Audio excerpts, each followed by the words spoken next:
जय जगन्नाथ सांगमाने आपण समस्त को स्वागत मोर आज ब्लॉग रे। आज ऑफिस रो काम सारी संध्या बेले किसी चटपटा खाइबा इच्छा होला तो बाहर गला पर चटपटा कौन जो मिलिबो गुपचुप गोटे जगह देखिली जोठी गुपचुप रे आलू दउथला।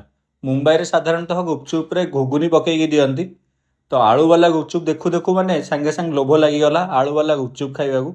बट गुपचुपटा एते राग थिला गुपचुप खाई सारी सांगे सांगे किसी मीठा खाइबाकू इच्छा होला पार्टीटा बहुत जोरे पोड़िला। तो डेरी नकरी पाखापाखि गोटे न्याचुराल्स आउटलेट थिला तो न्याचुराल्स आड़े मुझे चलीगली। बहुत दिन पर आज गोटे मो निजर खुशीर फ्लेवर मु मगेइछि जोटा मते पसंद जोटा कि टेंडर कोकोनट।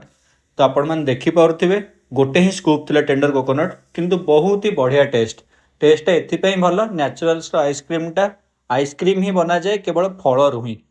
आइसक्रीम खाई सारा पर घर फेरी आसली घरे डिनर करार थिला तो माछ किछिटा आनी देइथिली मु संध्या बेले सेई माछ को भाजिकी चिल्ली माछ कर देइथिली। एथिरे केवल पियाज कैप्सिकम आ रसुण आउ जहाँ सब नॉर्मल सॉस पड़ी चिल्ली माछ तैयारी हो जाइथिला। आउ खाली चिल्ली माछ तो खाई हेबनी ता सहित गोटे पुलाव भी बनैथिली।